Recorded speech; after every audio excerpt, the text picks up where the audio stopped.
श्री जगदीश प्रसाद गुप्ता छत्तीसगढ़ शासन में chief engineer के पद से रिटायर होने के बाद श्री द्वारिका महाराज स्मृति न्यास के तत्वाधान में श्री द्वारिकाधीश एवं बागेश्वर महादेव मंदिर का वर्ष 2005 में अपने पुत्रों इंजीनियर कुंजन गुप्ता और भुवन गुप्ता के सहयोग से अवंती विहार रायपुर छत्तीसगढ़ में निर्माण करवाया। श्रीमद् भागवत कथा, राम कथा, गीता तत्व, वेदांत आदियों के तात्पर्य को व्यासपीठ से कहने के कारण इन्हें शब्दों द्वारा आचार्य श्री जगदीश भी कहा जाता है। अपना संपूर्ण जीवन परमात्मा की सेवा में दे दिया। आपने परमात्मा भगवान श्री द्वारिकाधीश के दिव्य गुणों और कर्मों को लेकर अभी तक 15 ग्रंथों की रचना की है। इन सभी ग्रंथों को भारतवर्ष के जगत गुरु और महापुरुष संतों के द्वारा आशीर्वाद प्राप्त हुआ है। इनमें से श्वेता स्वरूप उपनिषद, श्री राम कथा अमृत से अनमोल, मुंडक उपनिषद, कथा उपनिषद, सरलतम बोध, इन पुस्तकों पर उनके सारे प्रवचन यूट्यूब पर अपलोड कर दिए गए हैं। किताबों का नाम डालकर लिंक ओपन करके आप उसका आनंद उठा सकते हैं। उनके ग्रंथ श्रीमद् भागवत और वेदांत सार के तृतीय खंड के सप्तम विचार, भक्त और भगवान का उद्बोधन सुन रहे हैं आप।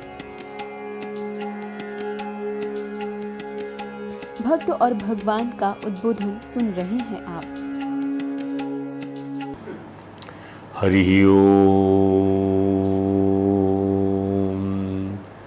रामाय रामचंद्राय रामभद्राय वेदसे, रघुनाथाय नाथाय सीताया पते नमाहम्।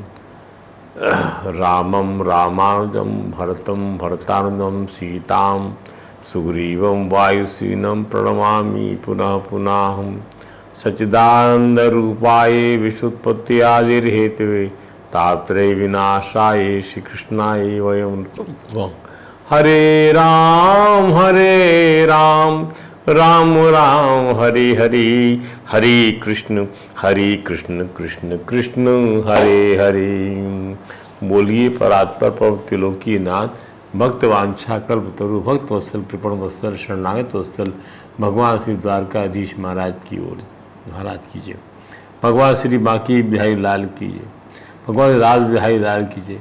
भगवान श्री राधा दामोदर नाथ कीजिए और राधा कृष्ण सरकार कीजिए। भगवान श्री राधा श्री सदगुरु भगवान कीजिए, समस्त गुरु भगवान कीजिए। भगवान श्री चैतन्य महाप्रभु जी महाराज कीजिए, देवर्षि नारद जी महाराज जी, भगवान श्री सुखदेव जी महाराज कीजिए। जय जय श्री राधे, जय जय श्री श्याम। आइए श्रीमद् भागवत वेदांत सार खंड 3 के अंतर्गत हम भगवान श्री राम वीरेंद्र का दिव्य पावन चरित्र सुन रहे थे, जिसमें शूर्पणखा वहाँ पर आ गई और शूर्पणखा ने जो है अपना प्रस्ताव सामने रख दिया।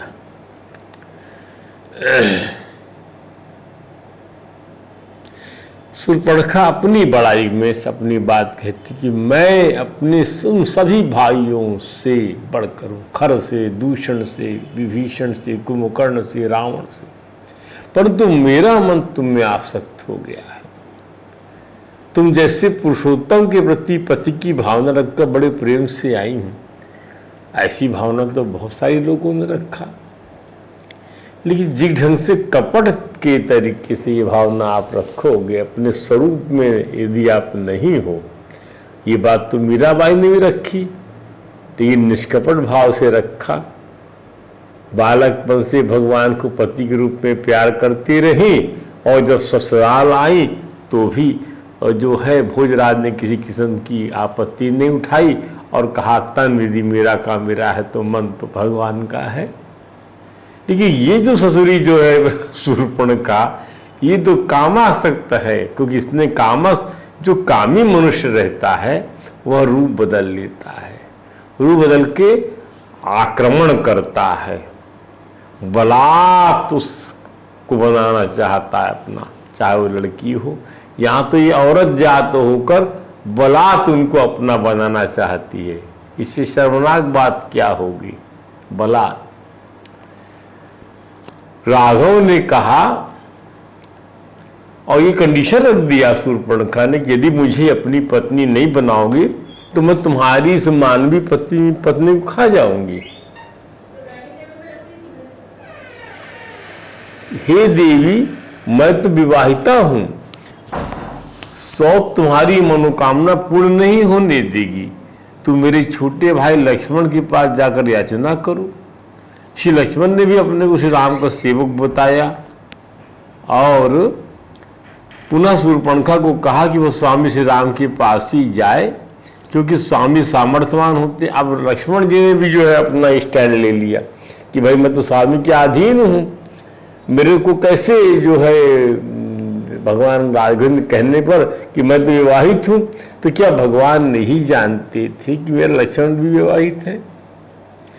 तो इस प्रकार से उस शूर्पणखा के कपट वेश में ये जो विलास का वहाँ भाव पर है, विनोद विलास चल रहा है कि तुम कपट भाव से हमारे पास में आई हो, तो हम भी थोड़ा सा तुम्हारे साथ उसी भाव का बर्ताव कर देते हैं कि हमारा भाई लक्ष्मण, मैं तो विवाहित हूँ, तुम जाकर उससे याचना करो। ये नहीं कहा भगवान ने कि वो अविवाहित, वो भी विवाहित है, उसके पास जाओ, क्या करता हम देखते हैं। अब इसकी व्याख्या कारों ने कहा परमात्मा के पास आओ, तो परमात्मा तो ठुकराते नहीं किसी चीज को, ठीक है मेरे पास नहीं तो मैं तो विवाहित हूँ, मतलब मैं पराम्बा के साथ में बंधा हुआ हूँ। अब आप जो वैराग के पास जाओ, तो वैराग ने कहा कि भाई स्वामी जो है वैराग का कौन है?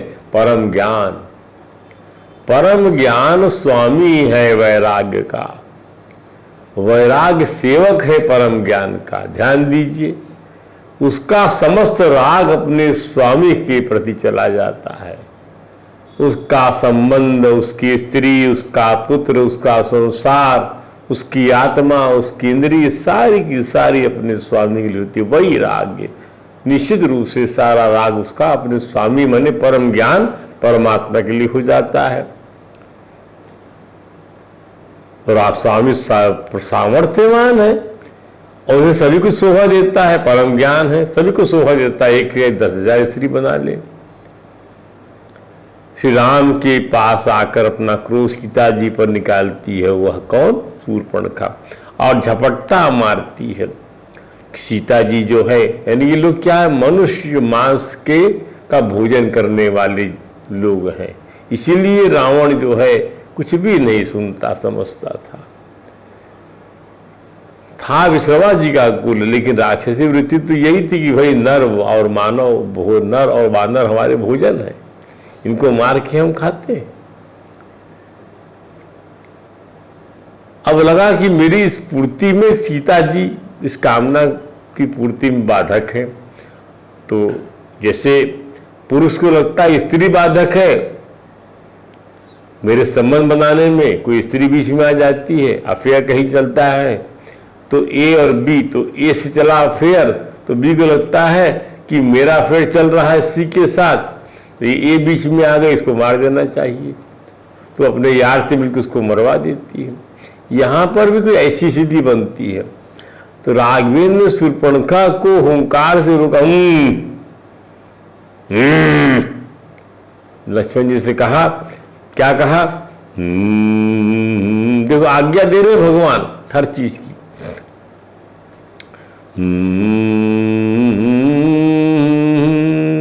इमाम विरूपां असती मतिमता महोदरी, इमाम विरूपां आसती अमति मत्ता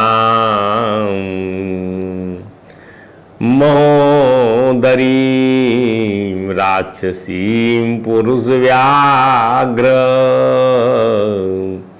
विरूपयितुं अर्हसि। हे पुरुष व्याघ्र, इस राक्षसी को विरूप बना दो, किसी अंग से इसको हीन कर देना चाहिए। स्त्री को ताड़ित करने का तरीका ये वाला है। लक्ष्मण जी ने आज्ञा का पालन किया और शूर्पणखा की नाक कान को तलवार से काट दिया। फिर क्या था, खून से नहाई हुई भयंकर विकराल रूप वाली निशाचरी कई प्रकार की चित्कार करती हुई उसी गर्जना मेघ की गर्जना से कम नहीं थी, घने वन में प्रवेश कर अपने भ्राता खरदूषण के पास पहुंच जाती है। बहन को अपमानित करने का बदला लेने के लिए खरदूषण अपनी सेना सहित पंचवटी जनस्थान से पंचवटी को प्रस्थान गए। जनस्थान एक नाम है जहाँ वो रहते थे खरदूषण। पंचवटी पहुंचकर युद्ध में श्री रघुनाथ के हाथों दोनों सेना समेत मारे जाते हैं। तब उस स्थान से तब जनस्थान से जहाँ खरदूषण कहाँ जहाँ कैंप था, राज्य था, अकंपन नामक एक राक्षस राज रावण के पास पहुंच तो सारा वृत्तांत बताता है कि शूर्पणखा ने वहाँ जो किया, उनके साथ सुंदरी स्त्री भी आई है और ऐसा जो फ्लर्ट करने का काम करने की कोशिश किया, तो वहाँ इसके नाक कान कट गए, खरदूषण को हरा दिया, परास्त 14,000 सेना मार डाला उन लोगों ने। इस घटना का सार ये कि काम रूपी शत्रु ही बलपूर्वक पाप कराता। अब इसकी जो दार्शनिक और आध्यात्मिक व्याख्या समझ लीजिए कि काम रूपी शत्रु ही बलपूर्वक पाप कराता है, बुद्धि को भ्रष्ट कर देता है। काम का कभी स्वागत नहीं करना चाहिए। काम शुड नेवर बी एंटरटेन्ड। काम रूपी शत्रु कभी स्त्री बनकर आता है तब बहुत से लोग नम्रता से प्रस्तुत होते हैं। काम सत्कार की नहीं प्रताड़ना की भाषा समझता है। डपट दीजिए, स्त्री हो चाहे पुरुष हो, और मधुरता से सने हुए विष को चाट जाते हैं और दुख पाते हैं। तब बहुत से लोग नम्रता से प्रस्तुत होते हैं। अरे कितनी सुंदर स्त्री है, कैसी मधुर मधुर बातें कर रही है। नहीं, उसकी उस मधुरता में सना हुआ विष है, उसकी चाट पड़ जाती है मनुष्य को और सबका नुकसान कर बैठते हैं। विष और विषय का अंतर यही है। विष क्या करता है? जीवन ले लेता है, आपके प्राण हर लेगा विष। और विषय क्या करता है? विषय जीते जी मरण दे देता है।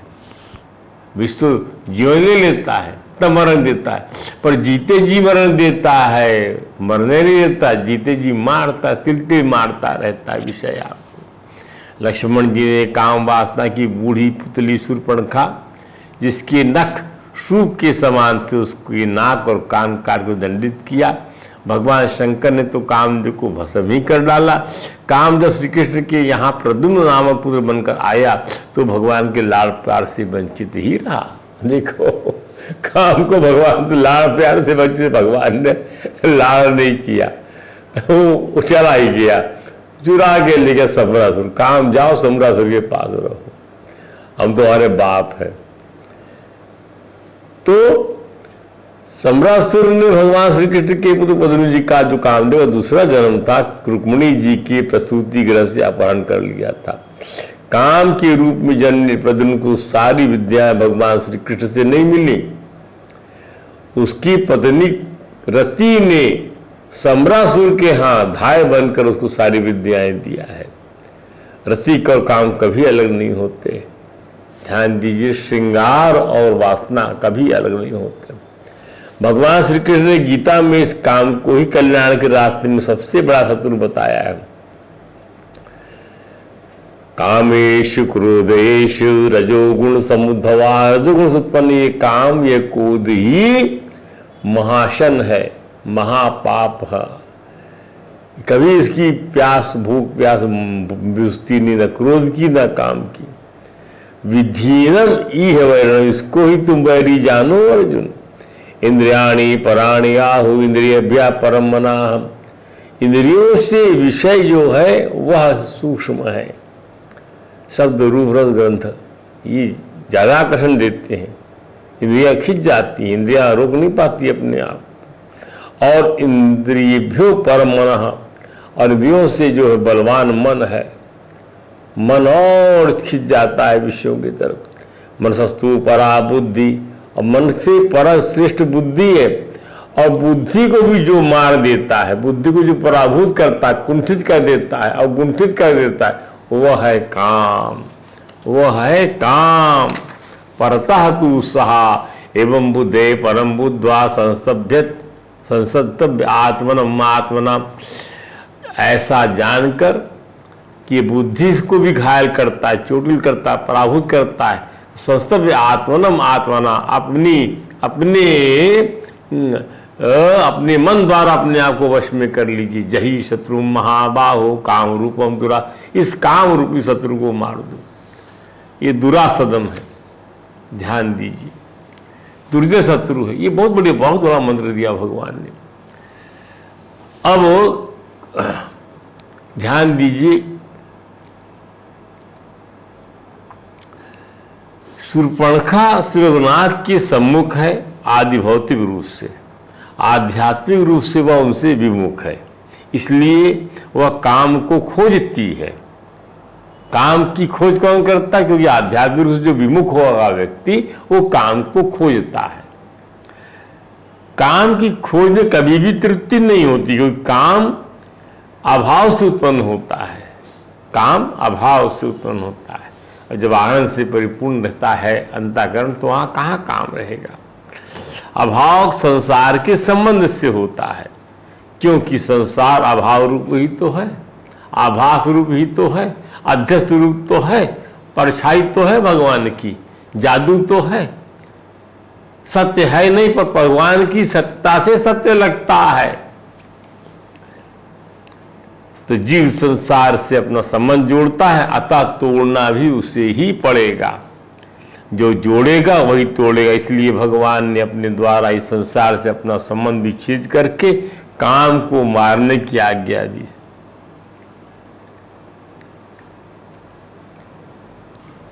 वो लेखनी संसार से संबंध रखते हुए काम का नाश करना बहुत कठिन है। You think that you will get associate with the world, और आप काम को मारेंगे नहीं। वैराग्य से ही काम को परास्त कर सकते हैं। लक्ष्मण जी बनना पड़ेगा आपको। यह काम बड़ों के विवेक को ढक कर उन्हें कर्तव्य से च्युत कर देता है, जिससे उनका पतन हो जाता है। इसलिए यह दुर्जय शत्रु है। शूर्पणखा की नाक कान कटने से भी उसका काम मरा नहीं। अभी तो अपने से ज्यादा ताकतवर काम रूप शत्रु को श्री रघुनाथ के सामने ले आती है। अपने ज्यादा ताकतवर किसका, कौन ज्यादा कामी है? उसका भाई रावण। कहाँ वह अपनी काम पिपासा के इस राम लक्ष्मण चाहती और सीता जी को इस मिलन में बाधा मानती, तो उसकी सोच यही है कि उसके काम की बाधा सीता है, उससे बड़ा काम उसका भाई दूर करेगा। सीता यदि उसके साथ में चली जाती तो ये लोग खाली हो जाएंगे, तब मैं इनको पटक लूंगी। उसकी सोच भी वही है, रावण की सोच है, एक मानुषी सोच, एक कामी की सोच है। किसकी? शूर्पणखा की भी और रावण की भी।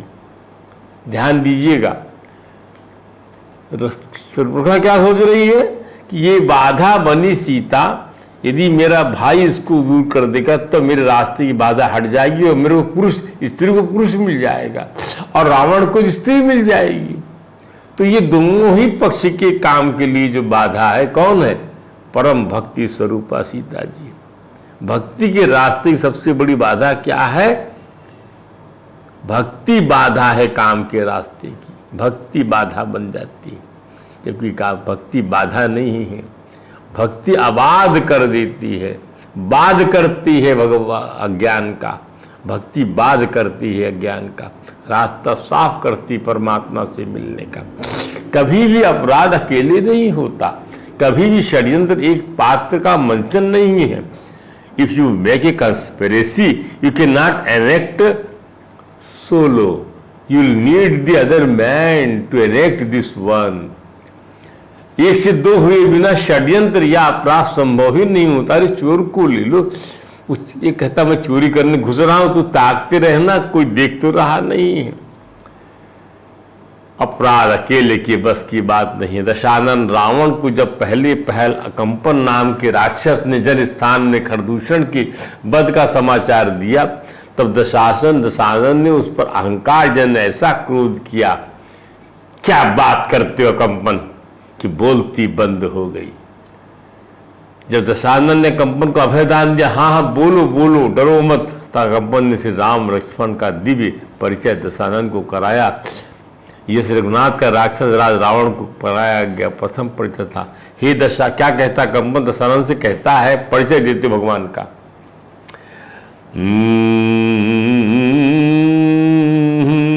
असाध्य कुपितो रामो विक्रमेण महायशः, आप गाया तु पूर्णाया वेगम परिहरे चरे। सताराग्रहसत्रम नवश्चाप्यवसादये असौ रामस्तु सीदन्ति श्रीमानभ्यूधरेन्मही भित्वा वेलां समुद्रस्य लोकानाप्लवायैद विभुवेगं वापि समुद्रस्य वायुं वा विदमेश्वरैः। हे राक्षस राज, महायशस्वी श्री राम यदि कुपित हो जाए, कुपितो रामो विक्रमेण महायशाह, तो उन्हें अपने पराक्रम से कोई काबू में नहीं कर सकता। कुपितो विक्रमेण महायशा असाध्य, उनको असाध्य है उनको काबू में करना। आप गायास्तु पूर्णाया वेगम परिहरेक्षरैः। हे दशानंद, श्री राम चाहें तो अपने बाणों से नदी के वेग को पलटने की सामर्थ्य रखते हैं। पूर्णतया वेगम परिहरेक्षरैः, अपने बाणों के द्वारा नदी का वेग पर, यदि नदी बह रही उत्तर दक्षिण, दक्षिण से उत्तर कर सकते हैं। सताराग्रह सत्रम, उनके पराक्रम में तारा मंडल, ग्रह मंडल, सताराग्रह सत्रम नभश्चाप्य अवसादयित, और सतों से संपूर्ण आकाश मंडल को क्षुब्ध करने की सामर्थ्य है। नक्षत्र बदल सकते हैं, तिथि बदल सकते हैं, ध्यान दीजिए, ताराओं को तोड़ सकते हैं, नक्षत्रों को बदल सकते हैं, ग्रहों को पराभूत अभिभूत कर सकते हैं। हे महाराज रावण, ग्रहों की दशा बदल सकते हैं। श्री भगवान राम समुद्र में डूबती हुई पृथ्वी को ऊपर उठा सकते। भित्वा वेलाम समुद्रस्य लोकानाप्लावेद विभु वेगम वाप समुद्रस्य वायुं वा विदमेश्वरैः। अपने बाणों से राक्षस राज राम महासमुद्र सागर की मर्यादा का मंथन करके उसके जल को से समस्त लोगों को आप्लावित कर सकते हैं। सागर की मर्यादा, सागर तक तोड़ सकते हैं, समुद्र का जल पूरी पृथ्वी को बहा ले जाएगा, ऐसा कर सकते हैं। अपने बाण समुद्र के वेग और वायु के वेग को भी नष्ट कर सकते हैं। कंपन आगे कहता, एक और कह रहा है, ये राक्षस द्वय खर और दूषण का एक जो है सेनापति था, वह जाकर सारी खबर देता और भगवान के पराक्रम का परिचय करा रहा है रावण को। हे राघव, एक साक्षात राज पुरुषोत्तम राम चाहे तो अपने पराक्रम से संपूर्ण लोगों का संहार करके पुनः नए सिरे से प्रजा की सृष्टि कर सकते हैं। हे दशमुख, जैसे पापी पुरुष स्वर्ग पर अधिकार नहीं कर सकते, उसी प्रकार आप अथवा समस्त राक्षस जगत भी युद्ध में श्री राम को नहीं जीत सकते। कंपन कहता है, उनके वध का एक उपाय मुझे सूझा है, उससे आप इच्छित होकर सुनिए। क्या उपाय है वो? भार्या तस्य उत्तमा लोके सीता नाम सुमध्य। सीता नाम की उत्तम भार्या है, सुंदरी उनकी। श्यामा संभक्तांगी, क्या स्त्री रत्न है महाराज, क्या सुंदरता है उसकी। रत्नभूषिता, स्त्रियों में रत्नभूषित है, स्त्रियों में सुंदर रत्न है वह। सीता के रूप की समानता न देव कन्या कर सकती, न गंधर्व कन्या, न अप्सरा, न नाग कन्या, कोई नहीं कर सकता। फिर मनुष्य जाति की दूसरी कोई नारी उसके समान कैसे हो सकती। हे दशानन, आप उनकी उस विशाल वन में जिस किसी भी उपाय से श्री राम को धोखे में डालकर आप उनकी पत्नी का अपहरण कर ले आए, तभी संभव है, तभी संभव सीता के वियोग में श्री राम कदाचित जीवित न रह पाए।